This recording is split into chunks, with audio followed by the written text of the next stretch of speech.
পুরসাঘাট bridge নির্মাণ নাগরিক কমিটির বিক্ষোভ মিছিল।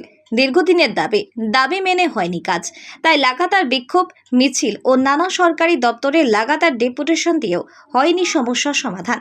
পুরসাঘাট ব্রিজ নির্মাণের দাবিতে নাগরিক কমিটির বিক্ষোভ মিছিল, আলোচনা সভা ও পথসভা আয়োজিত হয়। জানা গিয়েছে, এই আন্দোলনের পর কোনো সমাধান না হলে আগামী 25শে সেপ্টেম্বর বুধবার বিশাল জমায়েত আকারে নিমতৌড়িতে জেলাশাসকের দপ্তরে ডেপুটেশন দেওয়ার সিদ্ধান্ত নেওয়া হয়েছে। তাদের দাবি, ময়না ও নন্দকুমারের সংযোগকারী পুরসাঘাটের কংসাবতী নদীর ওপরে কংক্রিটের ব্রিজ নির্মাণ করতে হবে। নাগরিক কমিটির সদস্য প্রত্যুষ মণ্ডল জানিয়েছেন, আমরা আন্দোলনে সামিল হয়েছি। পাড়া থেকে গ্রাম, ব্লক সমস্ত স্তরে আলোচনার মাধ্যমে এই সমস্যার সমাধান আমরা সচেষ্ট হব।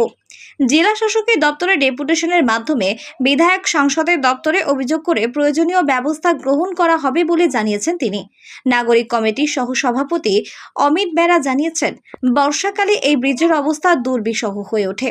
স্কুল কলেজের ছাত্রছাত্রীদের পাশাপাশি সাধারণ মানুষের মধ্যে নানা সমস্যার সৃষ্টি হয়। তাই প্রশাসনের কাছে বারবার দ্বারস্থ হয়েছি এই বিষয় নিয়ে। আমরা নানা স্তরে এই বিষয়ে দপ্তরে অভিযোগ করছি, কিন্তু কোনো সুরাহা হয়নি। তাই বাধ্য হয়ে জেলা শাসকের দপ্তরে লিখিত ডেপুটেশন জমা দেওয়ার পরিকল্পনা নেওয়া হচ্ছে।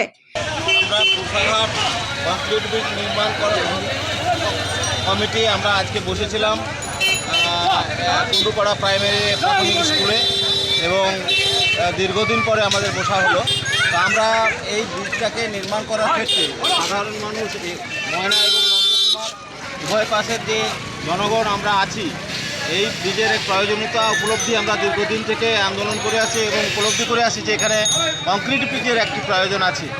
সেই হেতু আমরা বসেছি এবং আগামী দিনে আমাদের বিভিন্ন কর্মসূচিকে রূপায়ণ করার ক্ষেত্রে আমরা ব্লক পর্যায়ে এবং আঞ্চলিক পর্যায়ে এবং গ্রামের বিভিন্ন পাড়া বা গঞ্জে আমরা আমাদের এই আন্দোলনটাকে এর বিস্তারিত বিবরণ আমরা সেখানে তুলে ধরব এবং পরবর্তীকালে আমাদের 25শে সেপ্টেম্বর আমাদের ডিএম অফিসে একটি বিক্ষোভ আন্দোলন কর্মসূচি আছে।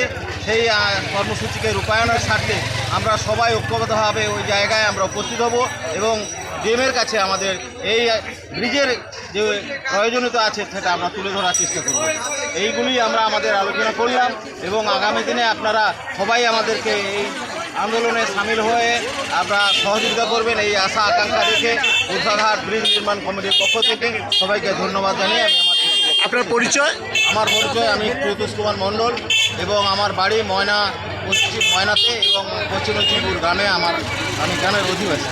আগামী 25শে সেপ্টেম্বর বুধবার ডিএম অফিসে এই যে আমাদের পুরসাঘাট কংক্রিটের ব্রিজ নির্মাণ কমিটির আমাদের কমিটি, আমরা যে বৈঠক করলাম দীর্ঘদিন পরে, এবং যাতে ব্যাপকভাবে জমায়েত করা যায় এবং জনগণের কাছে আমরা সবাইয়ের কাছে আবেদন করছি তারা যেন সবাই সহমত পোষণ করে আমাদের এই ব্রিজটা একাধারে আমাদের ভগবানপুর এবং আমাদের ওই একেবারে সবং এই বিস্তৃত অঞ্চল মানে ব্লকগুলির সঙ্গে এটা যুক্ত করা আছে। এইখান দিয়েই সমস্ত জনগণ যাতায়াত করে, পারাপার করে। ফলে দেখা গেছে যে 3-4খানা ব্লক এবং কয়েকটা হাই স্কুল এবং প্রাইমারি স্কুলের ছেলেমেয়েরা এর উপর যাতায়াত করে। বর্ষাকালে এই ব্রিজ দুর্বিষহ অবস্থা যখন ভেঙে যায়, তাতে দেখা গেছে বিগত দিনে নৌকা ডুবে হয়ে অনেকে মারাও গেছেন এবং গরু বাছুর নিয়ে পেরোনোর খুব কষ্ট এবং যাতায়াতের দুই ব্লকের, বিশেষ করে ময়না এবং নন্দকুমার ব্লক নাগরিক যাতায়াতের খুবই অসুবিধে। ফলে আগামী দিনে এই ব্রিজটা যাতে হয় এবং সবাইয়ের কাছে সহযোগিতা আমরা চাইছি জনগণের কাছে।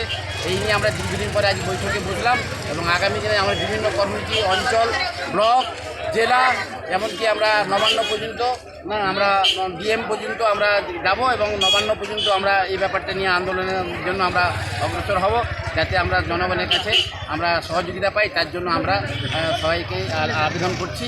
এই কথা বলে আমি আমার বক্তব্য মানে দাবি না আদায় হওয়া পর্যন্ত দাবি না আদায় হওয়া পর্যন্ত আমরা এই আন্দোলন চালিয়ে যাব এবং দরকার হলে আমৃত্যু আমরা এখানে অনশনও করব এবং রাস্তা ঘেরাও থেকে যা যাবতীয় কর্মসূচি, এটা আমাদের জ্বলন্ত দাবি। এখানে দীর্ঘদিন ধরে আমরা এই পারাবাড়ির জন্য কষ্ট ভোগ করতেছি, মানে সেই জন্য আমরা এই আন্দোলনটাকে যাতে জনমুখী করতে পারি তার জন্য আমরা সব রকম প্রচেষ্টা চালিয়ে যাব এবং আন্দোলনটাকে জনমুখী করার জন্য চেষ্টা করছি। এই কথা বলে আমার বক্তব্য। পুরসাঘাট থেকে জাহাঙ্গীর বাদশার report, JB live news. Marble hub, design your dream house. আমাদের পরিষেবা, আমাদের এখানে সমস্ত মার্বেল ও গ্রানাইট আসে রাজস্থান থেকে। এছাড়াও আমাদের এখানে রয়েছে ইতালিয়ান মার্বেলের সম্ভার। আমাদের কাছে রেক, জনসন এবং বিভিন্ন নামি দামি কোম্পানির টাইলসের বিপুল সম্ভারও রয়েছে। শুধু ভারতীয় ডিজাইন নয়, আমাদের এখানে রয়েছে ইতালিয়ান মার্বেলের সম্ভার। মার্বেলের ঘাঁটি রাজ্য, রাজস্থান থেকে আসা সমস্ত ধরনের মার্বেল ও গ্রানাইট পাওয়ার সেরা ঠিকানা মার্বেল হাব। শুধু মার্বেলই নয়, আমাদের এখানে রয়েছে টাইলসের নামি দামি কোম্পানির বিপুল সম্ভার।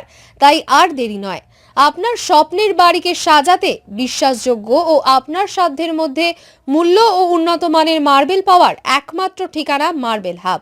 আজই আসুন আমাদের শোরুমে। আমাদের ঠিকানা চাটরা শহীদ মাতঙ্গিনী বিডিও অফিসের পাশে, বুড়ারিহাট, পূর্ব মেদিনীপুর। যোগাযোগ করুন এই ফোন নম্বরে 9002804201 এবং 6295537518 এই নম্বরে। সোনার গহনা কিনতে চাইছেন কিন্তু বিশ্বস্ত দোকান খুঁজে পাচ্ছেন না, তাই তো আর ভাবনা চিন্তার প্রয়োজন নেই। আজই আপনার প্রয়োজনে চলে আসুন আমাদের শোরুমে। New Mahaprabhu jewellers and works, বিশ্বস্ততার একমাত্র ঠিকানা। আপনার সাধ্যের মধ্যে সোনার গহনা পাওয়ার একমাত্র ঠিকানা। হলমার্কের সোনার গহনা অর্ডার অনুযায়ী তৈরি করা হয় ও নিত্য নতুন মডেলের সোনার গহনা পাওয়া যায়। এছাড়াও কম দামে খাঁটি গ্রহরত্ন, রূপোর গহনা, শাখাপলা সহ সোনা ও রূপোর সমস্ত জিনিস সাধ্যের মধ্যে দিয়ে থাকি। আমাদের ঠিকানা মিলননগর, পশ্চিম বাজার, সোনাপেত্তার টোল প্লাজার নিকট, গোবিন্দপুর, পূর্ব মেদিনীপুর। আমাদের ফোন নাম্বার 8016055885 অথবা 7001738190। বন্ধ্যাত্ব কোনো অভিশাপ নয়, এটি চিকিৎসার মাধ্যমে নিরাময় সম্ভব। পূর্ব মেদিনীপুরের সর্বপ্রথম টেস্ট টিউব বেবি সেন্টার এখন তমলুকে। যোগাযোগের ঠিকানা উত্তরণ ইনফার্টিলিটি ক্লিনিক প্রাইভেট লিমিটেড, পদুম বসান, আদি মোহিনী মোহন কাঞ্জিলালের পাশের গলিতে। যোগাযোগ 9679225556 এই নম্বরে।